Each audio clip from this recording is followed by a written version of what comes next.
On va pas se fâcher. Premier débat, la flat tax, le PFU en français, prélèvement forfaitaire unique. Ah, j'ai réussi à faire ricaner Mathieu, c'est déjà ma journée réussie, le PFU, qui revient dans le débat. Le gouvernement qui pourrait le relever. On est à 30, pourquoi passer à 33 ou à 36%.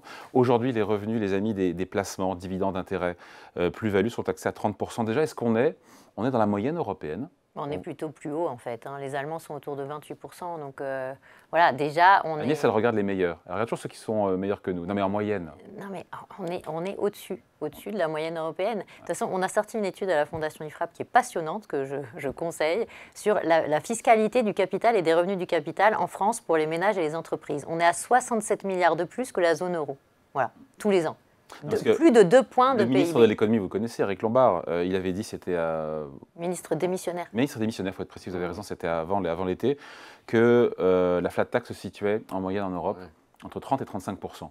Sous-entendu, il y a un peu de grain pour l'augmenter. Non, franchement, il n'y a pas de gras.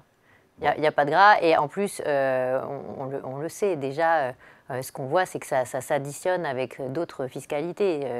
Quand vous êtes aussi à l'impôt sur la fortune immobilière, quand vous êtes aussi à justement la surtaxe Sarkozy qui était soi-disant exceptionnelle, qui allait disparaître sur 3 ou 4% au-delà de 250 000 euros ou 500 000 euros, ça rajoute. Et en fait, c'est déjà à 33 ou 34%, parce que quand vous êtes au-delà de 250 000 euros ou 200 000 euros, vous êtes déjà surtaxé. Oui, on est à 37,2 avec la contribution différentielle sur les revenus. Non, les 20% plus. Mais les 20%, mais voilà. Donc en fait, quand vous regardez la totalité, vous êtes plutôt entre 34 et 37 que autour de 30. Donc vous, ça vous choque qu'on augmente la flat tax de 30 à 33? Mais de toute façon, il faut qu'on arrête de surtaxer le capital dans ce pays. On veut des entreprises, on veut des entrepreneurs ou on n'en veut pas? C'est ça le sujet. Je vous dis, on est déjà à plus de 2 points de PIB de fiscalité sur le capital supplémentaire. C'est des chiffres qui sont imparables. Mathieu se contient. Il a envie de répondre. Non. Après, on est souvent au-dessus en fiscalité par rapport à nos voisins. On a des taux de prélèvement, c'est connu, qui sont supérieurs. La question, c'est, j'allais dire, face à cet enjeu qui est de réduire le déficit public, c'est est-ce qu'on peut se passer ou pas d'une fiscalité plus élevée sur les revenus du capital? C'est ça la question. On aimerait s'en passer. Mais c'est comment on partage cet effort. Et du coup, effectivement, plus vous allez monter dans l'échelle des revenus, plus les revenus financiers sont importants. Attention, donc, Agnès prend des notes, je tiens à préciser. Oui, non, mais et la question, c'est que ça a été fait pour être plus attractif fiscalement. Et c'est vrai qu'il y a la question de la concurrence fiscale, que vous avez bien soulevée là. Mais aujourd'hui, pour les hauts revenus, effectivement, vous êtes plus taxé quand vous avez des hauts revenus du travail que quand vous avez des hauts revenus du capital. Et donc, il y a quand même un découplage qui est assez net. Et la question, c'est est-ce qu'on peut se permettre ou pas de maintenir une flat tax à 30% pour vous, aujourd'hui? Non. Il faut le discuter. C'est-à-dire que je pense qu'il faut... Le problème, c'est qu'on n'a pas de budget aujourd'hui. Et je pense qu'il faut quelque chose qui nous donne une feuille de route un peu claire, savoir comment les efforts sont répartis. Et pour qu'ils soient justement répartis, on ne peut pas dire on va taper juste sur les riches, on ne peut pas dire on va juste taper sur la classe moyenne, on ne peut pas dire on va juste taper sur la dépense publique qui, à la fin, en fait, clairement, va profiter à des entreprises ou des ménages, même s'il y a des économies structurelles à faire. En tout cas, on voit bien qu'on ne trouve pas 100 milliards uniquement sur des questions structurelles. Et donc, ça pose la question de la répartition de l'effort. Et puis, après, au fond... oui, effectivement, cette concurrence fiscale, elle existe, et les revenus financiers, une flat tax a été fait pour ça. Et j'allais dire, malheureusement, dans le même temps, la France n'a pas montré une super performance économique, même s'il y a eu des investissements, même si on est attractif. C'est-à-dire qu'aujourd'hui, on voit bien, on parlera de la question de la croissance. Aujourd'hui, la France est aussi face à un défi autour de la croissance. Donc, moi, je pense que... Vous êtes ministre de l'économie, vous augmentez à combien la flat tax, vous ? Moi, je pense qu'on peut, à 35, ça rapporte 1,5 milliard, je crois, à peu près. Agnès renote, 35. Non, mais 35, on reste quand même inférieur à l'imposition des revenus du travail. Donc, il y a quand même encore un avantage fiscal de ce côté-là. Mais ça doit être forcément couplé à aussi, j'allais dire, des politiques un peu plus structurelles qui sont tournées sur l'innovation, sur la réindustrialisation, des choses comme ça. Je pense qu'on pense trop que la fiscalité est en fait un peu l'alpha et l'oméga d'une politique économique, même si bien sûr ça existe, et on est rentré beaucoup dans cette compétitivité fiscale.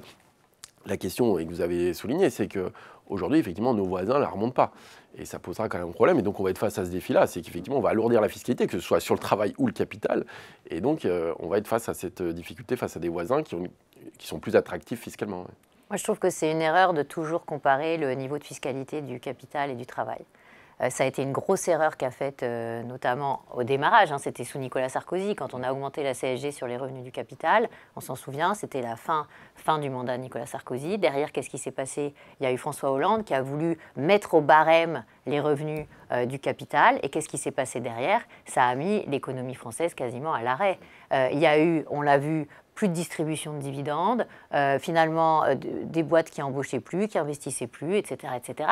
Et donc, tout ce qui va dans le sens de dire « Oh là là, c'est grave parce que le travail est plus imposé que le capital », mais franchement, il n'y a aucun pays qui veut imposer le capital comme le travail. Pour des raisons de concurrence fiscale. Mais aussi, aussi Mathieu, reconnaissez-le, c'est aussi parce que quand vous prenez des risques pour monter une entreprise avec votre argent, ce n'est pas du tout la même chose que quand vous touchez un salaire. On n'est pas du tout dans le même niveau de risque. Y a quand même un moment, l'idée, et ça, il y a beaucoup de salariés aussi qui le savent, pourquoi ils ne montent pas eux-mêmes leur propre boîte? Parce qu'ils savent qu'il y a des chances aussi de tout perdre. Et c'est là que la prime de risque, elle doit exister quand même pour celui qui prend des risques, pour créer les emplois des autres et créer la valeur ajoutée qui va bénéficier à tout le pays. Il ne faut pas l'oublier, ça, quand même. Les revenus financiers, ce n'est pas forcément que votre boîte que vous montez. Ça peut être des placements financiers. Et les placements financiers, ok, vous pouvez dire qu'il y a plus de risques sur le placement financier, mais la personne qui travaille peut aussi perdre son travail. Mais quand même, du coup, pas du tout. Non, mais c'est pour des questions d'attractivité. Je ne crois pas que ce soit pour des histoires de risques, des histoires d'attractivité fiscale aussi. Ça a été vendu comme ça. Pour avoir une politique plus pro-business, on a fait un package de baisse de la fiscalité du capital. Mathieu, citez-moi le pays qui impose de la même manière le capital et le travail. Il n'y en a pas. Pourquoi? Parce que... Alors, je n'ai pas dit qu'on les imposait pareil. Est-ce qu'aujourd'hui, dans les conditions actuelles, on a les moyens de maintenir une flat tax à 30%? C'est-à-dire, est-ce qu'on va dire, on va faire 40, je ne sais pas combien, 44 milliards cette année, puis 100 milliards jusqu'à l'horizon de 2029. Est-ce qu'on va dire, on est capable de faire ça, tout en maintenant une fiscalité du capital qu'on ne touchera pas? Alors que le débat, qui est quand même très fort, je veux dire, moi je ne suis pas ministre de l'économie, et autour aussi du partage de l'effort. Et moi je ne suis pas pour la taxe Zuckman, mais il va falloir répondre. Heureusement. Heureusement, après on pourra en discuter. Mais c'est justement quelle est la répartition de l'effort. J'aimerais bien dire, on a des marges de manœuvre budgétaires, on peut baisser la fiscalité du travail et du capital, mais ce n'est pas le cas. Mais justement, moi j'aimerais bien qu'on revienne sur ce sujet de taxe Zuckman, parce que ça a quand même... Un instant, juste avant la taxe Zuckman, parce que sur la flat tax, si elle passe de 30 à 36%, ça rapporte 1,5 milliard. Ok, vu l'effort à faire de 40 milliards d'euros par an d'économie sur chaque année, cette concession qui serait faite, évidemment, on l'a compris, au Parti socialiste, est-ce que ces effets secondaires ne sont pas plus catastrophiques? Ou pas d'ailleurs, parce que pour gagner 1 ou 1,5 milliard, derrière, on envoie un signal peut-être aux épargnants, aux investisseurs qui n'est pas le bon et qui induira peut-être des pertes de recettes fiscales ou d'un manque à gagner dans le futur. Vous dites ça rapporte, mais en fait vous n'en savez rien. Qui sait combien ça pourrait... Un point censé rapporter 250 000 euros. Oui, censé.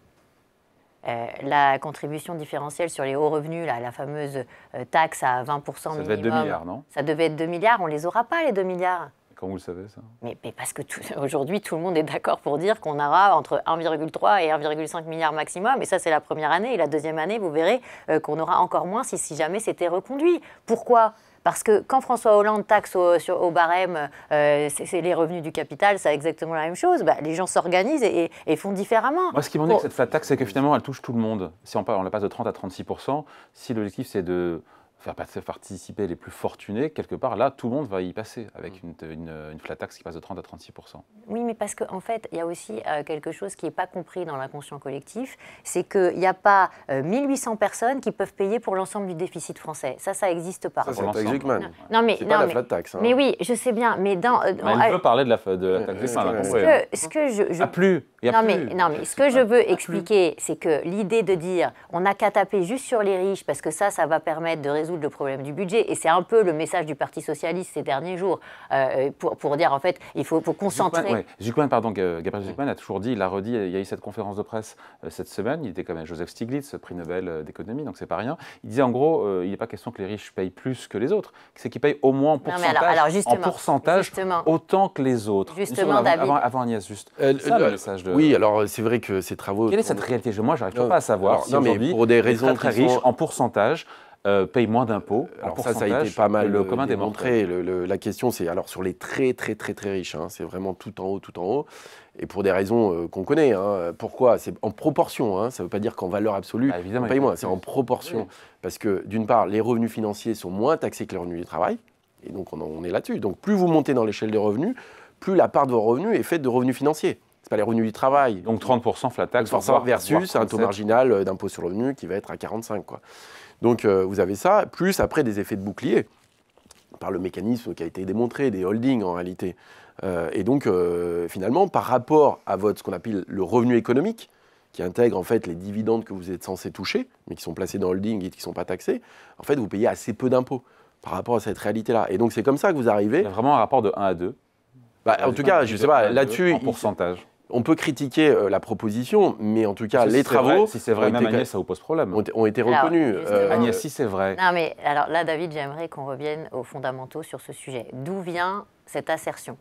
Elle vient de la note de l'IPP sur les milliardaires, la fiscalité du milliardaire. Ils sont des gens sérieux quand même. Hein. Qui est sorti en 2023. Oui. Et qu'est-ce qu'ils font pour calculer ça? Ils disent en fait, vous n'avez pas touché certains revenus, on ne sait même pas si les gens vont les toucher un jour. Hein. Parce que quand vous avez des dividendes non distribués, ils peuvent aussi servir à investir dans votre entreprise, ils peuvent servir à racheter d'autres entreprises, ils peuvent servir à payer les droits de succession. Vous pourriez les laisser dans votre boîte. Hein. Non, mais ils peuvent servir à payer les droits de succession pour transmettre à ses enfants, hein, parce que là, il y a énormément de boîtes qui vont arriver avec des transmissions d'entreprise, parce que les baby-boomers vont passer la main, et il y a un vrai sujet de transmission d'entreprise qui va se passer sous nos yeux. Et alors, qu'est-ce qu'on voit sur les chiffres, en l'occurrence? C'est dire, ah ben voilà, on vous reproche de ne pas avoir payé assez d'impôts sur un revenu que vous n'avez pas touché. C'est absolument pas constitutionnel. Mais parce que vous l'avez mis dans une holding. Non, mais, après, si oui, mais vous ne le touchez pas. Vous ne le touchez pas. Est-ce qu'on peut Est-ce que je peux vous reprocher de ne pas payer un impôt sur un revenu que vous n'avez pas dans la poche? Bah non. Mais pourquoi non, mais il y a quand même vous l'utilisez. d'optimisation. Non, mais c'est là où il y a un gros problème, à mon avis, dans le débat français.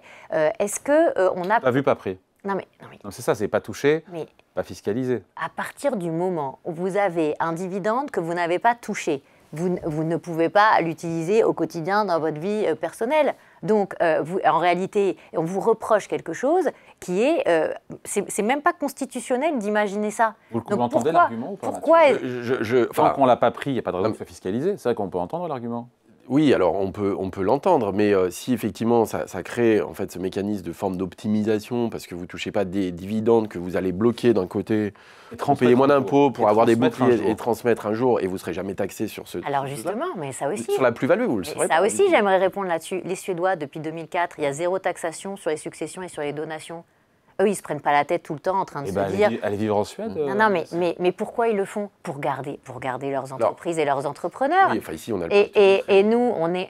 Oui, on a le pacte du trade, mais alors franchement, Mathieu, vous savez bien qu'on a une moyenne de coût de la transmission autour de 15% de la valeur des boîtes, alors qu'en moyenne en Europe, c'est 5%, et que dans plein de pays européens, de plus en plus, j'ai cité la Suède, mais il y en a plein d'autres, où c'est quasiment 0, voire 0 tout court. Donc le souci qu'on a, c'est qu'on transmet à plus cher, on paye plus d'impôts sur les revenus du capital toute sa vie, et après on nous dit il y a des abus. Non mais attends, en fait, non. La réalité... La réalité, c'est quand même... Alors voilà, je ne conteste pas tous les chiffres que vous avez donnés. La réalité, c'est qu'on a une montée des inégalités quand même qui est forte sur les revenus, notamment les revenus et les patrimoines. Et ça, c'est vrai que moi, je suis d'accord, il faut préserver l'outil productif. Il faut faire attention à ça, justement. Donc pas de taxe Zuckman, alors? Non, pas de taxe Zuckman, mais on a quand même une question sur cette évolution patrimoniale qui est quand même très forte, avec des inégalités fortes. Et donc, vous vous retrouvez face à une montagne budgétaire, un déficit, et dire où est-ce que vous allez trouver des ressources fiscales. Dire qu'on ne va pas du tout toucher à ça, me semble aujourd'hui, dans le contexte, très compliqué. Et donc, il faut quand même distinguer ce qui peut être, et ça, je pense que vous serez d'accord avec ça, de la rente, parce qu'on risque de rentrer aussi dans des économies de rente, hein, c'est-à-dire avec des transmissions de fortune. Ça ne crée pas de l'innovation, ce n'est pas ce qui crée de la richesse. J'allais dire qu'on s'enrichisse au cours de sa vie, c'est OK. Mais après que vous arriviez, on voit d'ailleurs, regardez, hein, aujourd'hui dans les patrimoines constitués, c'est plus le travail qui permet de constituer son patrimoine. C'est ce que vous avez hérité. On a quand même un souci. Et ça, on peut être d'accord sur le fait de dire, d'abord, c'est assez inégal, et en plus, c'est pas bon pour l'innovation. Et donc, il y a quand même une solution à trouver là-dedans. Je trouve vraiment que c'est un débat qui est extrêmement dangereux pour l'avenir de la France. Parce que dans tous les pays européens, il y a des transmissions d'entreprises sur... Ils ont des problèmes aussi. Oui, mais leurs transmissions d'entreprises, pourquoi ils les facilitent et pourquoi ils les taxent le moins possible? Justement pour garder leur boîte dans leur pays et pour garder les emplois marchands dans leur pays. Nous, on est en train de dire, oh là là, c'est scandaleux, il y a des héritiers. Mais dans toute l'Europe, il y a des héritiers d'entreprises. Oui, et heureusement qu'il y a des familles. Mais c'est de plus en plus heureusement qu'on a des familles. Vous savez que 60% de l'emploi, il est dans des entreprises familiales. On est quand même dans des pays où finalement, oui, heureusement, il y a du savoir-faire, il y a de la transmission. Oui. Parce que qu'est-ce qu'on voudrait finalement? On veut quoi comme capitalisme, si on ne veut pas de capitalisme familial? J'aimerais revenir sur cette histoire de... Non mais c'est hyper important. Parce qu'il faut qu'on passe... C'est hyper important. Nous, on a pris tous les impôts directs par décile, par 10% des ménages français, et on a regardé quel est le taux d'impôt qu'ils payent par rapport à leurs revenus disponibles bruts. Et quand on regarde ça, on voit que les plus faibles en termes de revenus, ils sont à 8%, les plus aisés, ils sont à 42%. Et quand on regarde, on fait un distinguo, comme d'ailleurs le fait l'IPP entre les 1% et les 0,1%. Ben les 0,1%, ils ne sont pas à 27% sur l'ensemble des impôts directs, ils sont à 55%. Donc là, il y a... Avec l'IPP alors. Non, mais il y a un vrai sujet. Il y a un vrai sujet sur quel est et ça, j'aimerais, moi, qu'à un moment, Bercy aussi nous donne ses propres chiffres et nous dise, voilà, maintenant, on arrête de raconter... Au-delà des 0,1% en fait, non, mais on est sur les 0,01%. Mais juste pour revenir les données fiscales. La réalité, c'est que quand on fait croire... La flat tax, juste si elle augmente, après on passe à autre chose, si elle augmente la flat tax de 30 à 36%, on ne touche pas les 0,01 spécialement, on touche tout le monde. En proportion, vous touchez plus les très hauts que le bas, parce que c'est les revenus financiers qui sont taxés, quoi. Ouais. Et donc on dit quoi? Donc un passage de 30 à 36% de la flat tax, c'est une ineptie, évidemment, pour vous? Ça n'a aucun sens. Ça n'a aucun Pourtant, sens. on y va tout droit. Mais surtout que le but, justement, de la flat tax, c'était de dire, ben voilà, j'incite à investir dans l'économie. Et là, quelle va être l'incitation, en fait, à investir dans l'économie française? Enfin, après, on a juste un petit mot, mais on n'a jamais eu autant d'épargne en France. J'allais dire, donc la question c'est est-ce que cette épargne, elle finance réellement l'économie et le risque? Voilà, c'est quand même une question qui est forte. C'est-à-dire que vous pouvez avoir une épargne forte avec une rentabilité qui est... À ce moment-là, si vous pensez que ça finance... Non, mais attendez, à ce moment-là, ça ne veut pas dire parce que vous baissez... Je vais jouer l'avocat du diable. C'est pas juste parce que vous baissez la flat tax que vous assurez de financer l'innovation et le risque. Voilà, c'est ça mon problème. D'accord, ok Mathieu, à ce moment-là, jouons l'avocat du diable. Pourquoi vous taxez pas plutôt les livrets A? On peut se dire que ça va clairement pas financer les entreprises de France. Alors, après, non mais d'accord. Je vous dis ça parce que... Non mais voilà, il y a un moment où le discours, il n'est pas clair. Il ne suffit pas de baisser la fiscalité du capital pour être innovant. Voilà, c'est ce que je dis. Donc vous l'augmentez. Je l'augmente dans le contexte actuel. Je veux dire... c'est une grave erreur parce qu'il n'y aura pas les recettes. Il va falloir trouver 100 milliards. Il va falloir trouver 100 milliards dans les 4 prochaines années. Donc, est-ce qu'on peut dire, aujourd'hui, on ne touche pas du tout? Là, on parle d'un milliard en plus, d'un milliard sur ça. Et là, moi, je voudrais juste rajouter quelque chose, parce que ce que dit Mathieu au départ, c'est comment on répartit. Et moi, je suis complètement contre l'idée de dire qu'il faut répartir entre plus d'impôts et peut-être un peu d'économie. Ce n'est pas du tout ça qu'il faut faire pour la France. Il faut faire 110 milliards d'euros d'économie en dépenses d'ici 2029, et il faut faire non pas des hausses d'impôts, non mais on les a détaillés, nous, on a tout publié. Il ne faut pas faire des hausses d'impôts, il faut faire des baisses d'impôts. Pourquoi? Je vais m'expliquer très rapidement. Parce que quand on baisse la dépense, il y a un aspect récessif quand même de la baisse de la dépense. Et donc ça fait baisser un peu la richesse nationale. Et quand on se dit, il y a moins de dépenses publiques, donc il y a un PIB qui va être un peu plus faible, si on veut booster le PIB de la France en création de valeur ajoutée marchande, eh bien là, vous faites des baisses d'impôts. Et justement, il y a des choses très très simples à faire, du style dire, pendant 3 ans, il n'y a pas de taxation du tout sur les donations entre les plus âgés et les plus jeunes, parce que ça va créer justement de l'activité, parce que les plus jeunes, ils vont, au lieu d'avoir de l'épargne dormante, ils vont aller créer des startups, ils vont aller investir. Ils peuvent très bien hériter sans faire tout ça. Et s'acheter une petite bagnole. Une bagnole ou un appart. Mais pour eux. Mais pourquoi pas? Pourquoi Mais pas? Parce d'accord, que mais non, mais attends, l'immobilier, contrairement à ce que vous croyez, ça participe aussi non, mais ça participe de l'économie. pas l'immobilier neuf, mais si vous achetez un appartement qui existe, vous ne créez pas de valeur ajoutée. Mais alors là c'est tout un débat qu'on peut avoir, mais imaginons que justement on soit sur de l'immobilier neuf, là vous ne pouvez pas dire que ça crée, mais est-ce que ça crée pas de richesse. va là où vous avez des besoins. Là vous mettez un peu dans les pantoufles de la vision de Bercy, qui est toujours de dire ah bah nous on veut exactement savoir ce que vont faire les contribuables français avec la mesure qu'on va leur permettre d'avoir. Donc alors on va dire on va faire 100 000 euros de transmission possible supplémentaire, mais alors il va falloir que ça achète un appartement à tel endroit de neuf qui aura tant de pièces, et à la fin on fait des usines à gaz. Voilà la réalité. Ouais. Donc si on veut libérer notre économie, il faut baisser les taxes de production, il faut baisser la fiscalité sur les donations-succession, il faut baisser les droits de mutation. Et après il va falloir dire où vous faites des économies, parce que les économies, à la fin, dans beaucoup de cas, il y a un ménage d'une entreprise. Agnès, si vous lancez sur les économies, non mais d'accord, mais 110 milliards c'est beaucoup. Je veux bien vous en parler, il y a quelque chose de très simple. 20 milliards sur les 110 milliards, c'est repousser l'âge de départ à la retraite. Vous voyez, ça c'est quelque chose. C'est 20 sur 110. Ouais, mais ça fait. Elle a un programme. Il y a une autre mesure qui fait une quinzaine de milliards d'économies, c'est une allocation sociale unique qui est plafonnée et qui est imposable. Parce que vous dites, il n'y a pas de le capital de travail. Mais moi, je vous dis aussi un truc. Les amis, les aides sociales cumulées, elles sont pas soumises à l'impôt sur le revenu. On va passer Elles sont pas soumises à l'impôt sur le au deuxième sujet de débat. C'est parti.